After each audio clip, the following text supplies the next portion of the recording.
La paz de Cristo, hermanos y amigos del Ministerio Cristiano Bandera de Amor, amor a Dios y amor al prójimo de la Asamblea Apostólica de la Fe en Cristo Jesús.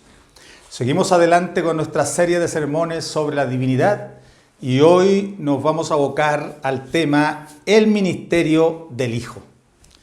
Dios planificó en su programa eterno al Hijo como primer eslabón de la creación.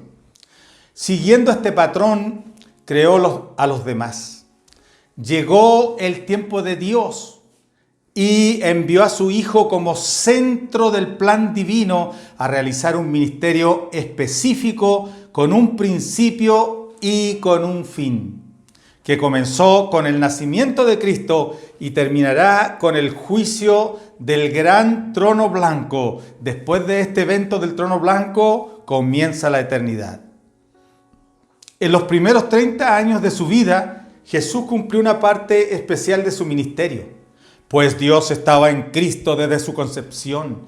En todo ese periodo Cristo vivió como niño, después como adolescente, luego como un joven judío adulto normal. Dios ocupó ese tiempo para experimentar la vida humana en sus diferentes etapas en el cuerpo de Cristo, para ser un Dios cercano, comprendiéndonos mejor. A partir de sus 30 años, cuando según la ley fue mayor de edad, comenzó la segunda parte de su encomienda, que fue pública y dirigida a la gente. Algunas de las misiones sobresalientes de su ministerio son las que vamos a ver a continuación.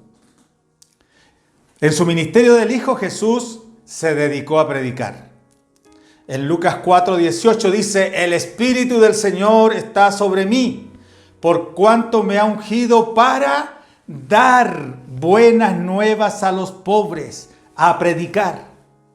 A Jesús se le encomendó el comienzo de esta parte tan importante del plan divino, que fue predicar el Evangelio, produciendo una extensión del canon bíblico, pues antes solo se tenía el Antiguo Testamento, pero debido a las enseñanzas y a las prédicas de Cristo y de sus apóstoles, se tuvo que ampliar al Nuevo Testamento. Cristo preparó todo para la ampliación del programa de Dios al trato con los gentiles, con la formación de la iglesia como proyecto universal. Esto comprendía prédicas, las buenas nuevas, en especial a los pobres, sanidad a los enfermos del alma, libertad a los presos del diablo, abrir los ojos de los ciegos espirituales y físicos, liberación de los oprimidos, anunciar el comienzo de un tiempo de gracia del Señor. A partir de los 30 años y hasta su muerte, Jesús se transformó en un poderoso predicador. También en su ministerio del Hijo, Jesús perdonaba pecados. En Mateo 9:2 dice: tus pecados te son perdonados. Jesús incluyó en su ministerio un elemento que escandalizó a los judíos: el perdón de pecados, que solo es atribuible a Dios. Como ellos no podían entender que Dios estaba en Cristo, se confundieron al verlo perdonar al paralítico. Pero Cristo también perdonó los pecados de la mujer pecadora que le lavó los pies en Lucas 7:48, a la mujer adúltera en Juan 8:11, y al hombre crucificado junto a él implícitamente lo estaba perdonando al prometerle el paraíso según Lucas 23:43.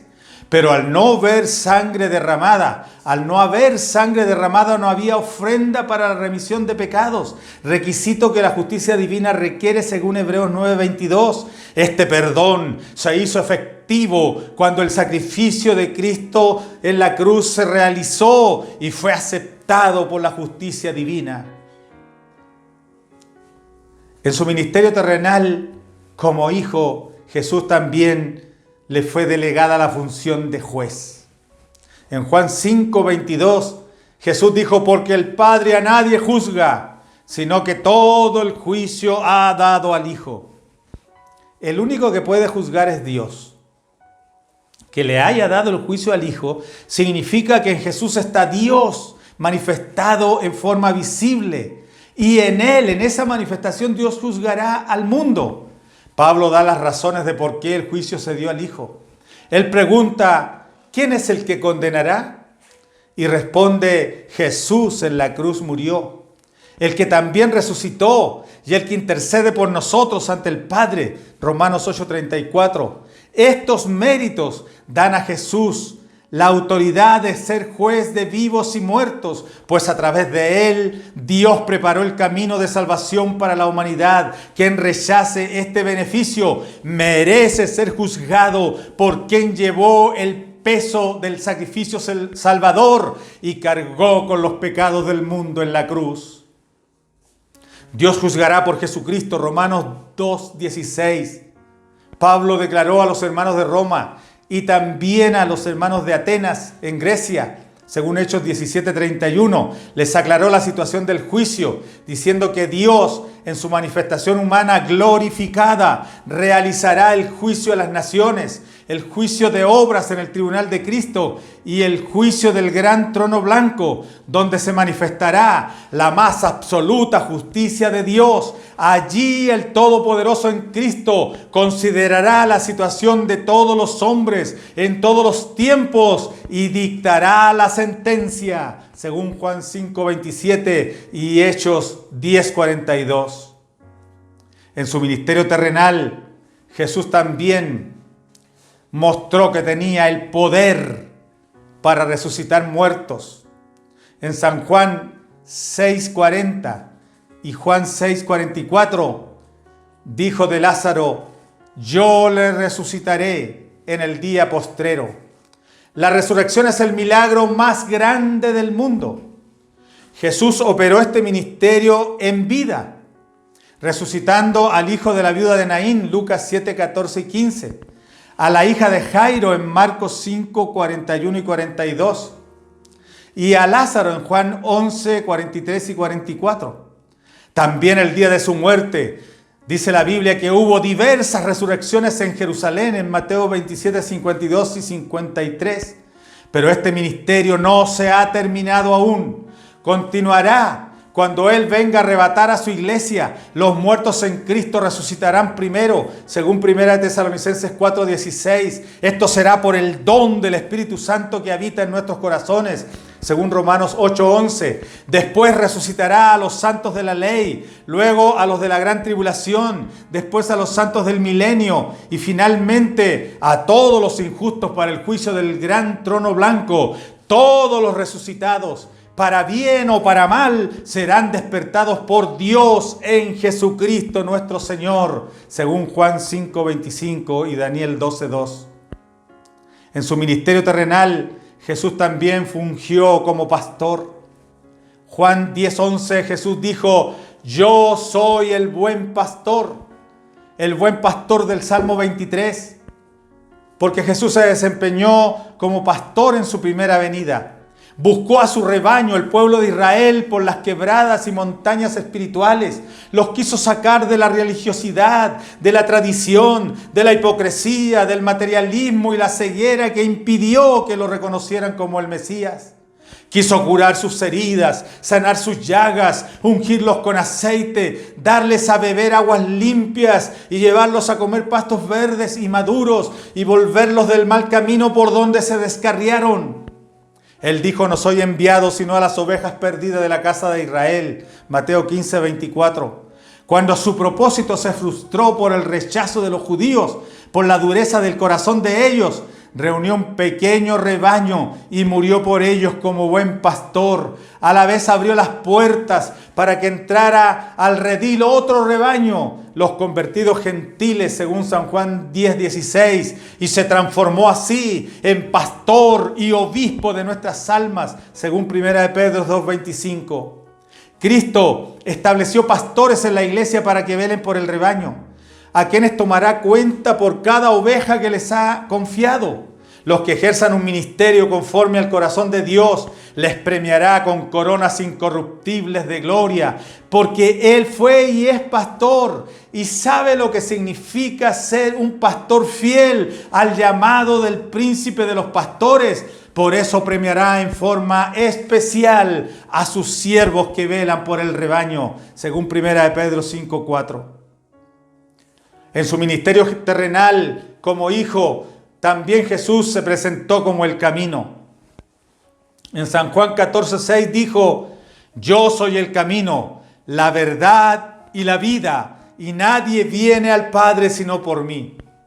Dios desde el principio estableció fórmulas de comunicación con su creación humana. Trató con Adán, con Abraham, con Moisés y otros, por medio de altares con Abel y Noé, en el tabernáculo del desierto y en el templo de Salomón, donde el sacerdote entraba al lugar santísimo y por su mediación el pueblo alcanzaba perdón parcial por las ofrendas de animales. Pero la tradición se impuso y vició estos medios de comunión con Dios, transformándolos en puentes quebrados y caminos sin salida que fastidiaron a Dios. Jesús dijo: nadie viene al Padre sino por mí, porque para ir al Padre hay que ir a Jesús, pues en Él está el Padre. Esto quiere decir la expresión de Jesús: el Padre que mora en mí, según San Juan 14:10. Y la afirmación paulina: Dios estaba en Cristo, 2 Corintios 5:19. Es evidente que la divinidad habita en Jesús, porque Él es templo de Dios, el camino al lugar santísimo donde Dios mora y habita. Al rasgarse el velo que es el quebrantamiento de su cuerpo, de su carne y de sus huesos, dejó al descubierto la divinidad, según Hebreos 10:20. De manera que hoy tenemos un solo camino para llegar a Dios, uno que se puso en la brecha del puente cortado y restableció la comunicación entre el cielo y la tierra. Jesús, la manifestación humana de Dios, que es a lo que se refiere con a través del velo, esto es de su carne. No puede ni debe darse crédito a ningún otro que sea proclamado como puerta, camino o mediador, porque es anatema, porque solo nuestro Señor Jesucristo es el camino al Padre. Durante su ministerio terrenal también Cristo se presentó como profeta. En Hechos 3:22 y 7:37 dice la Biblia: Dios os levantará profeta de entre vuestros hermanos como a mí. Pedro y Esteban hacen alusión a las palabras de Moisés dichas en Deuteronomio 18, 15 y 18, anunciando la aparición de un profeta de quien Moisés era tipo y figura. Ninguno de los demás profetas se abrogó el derecho de serlo. La profecía apuntaba a Cristo. Moisés es tipo y figura de Cristo, porque desde su nacimiento Moisés escapó de la mano asesina de los egipcios que mataban a los niños varones de los hebreos. Moisés pasó por las aguas, liberó a Israel del señorío del faraón, guió a Israel por el desierto, presentó prodigios y milagros en la peregrinación. Y cuando murió, su cuerpo fue escondido en Dios y nadie lo ha hallado hasta hoy. Y entró en espíritu a Israel en Canaán, porque Josué lo hizo con la enseñanza de Moisés. Y en esa enseñanza estuvo latente Moisés aportando su presencia en la conquista. También Cristo escapó de la mano asesina de Herodes cuando era niño. Pasó por las aguas del bautismo, liberó a los creyentes del poderío del diablo, dio las indicaciones para la futura iglesia, presentó prodigios y milagros ante los judíos, murió y resucitó, y su cuerpo fue escondido en Dios al ascender a los cielos. Por su espíritu ahora guía a los fieles en la fe y recogerá glorificado a la iglesia. Este era el profeta anunciado. El que no oiga a este profeta quedará al margen del pueblo. Solo el que creyere será salvo, y el que no crea será condenado. Porque Jesucristo, nuestro Señor, es el profeta que anunció Moisés cuando cumplía su ministerio como líder de Israel. A este líder hay que seguir, porque Él es el único camino, Él es el único pastor, Él es nuestro único todo. Bandera de amor, amor a Dios y amor al prójimo. Más llegaste tú cuando yo más te necesitaba. Sin ti un segundo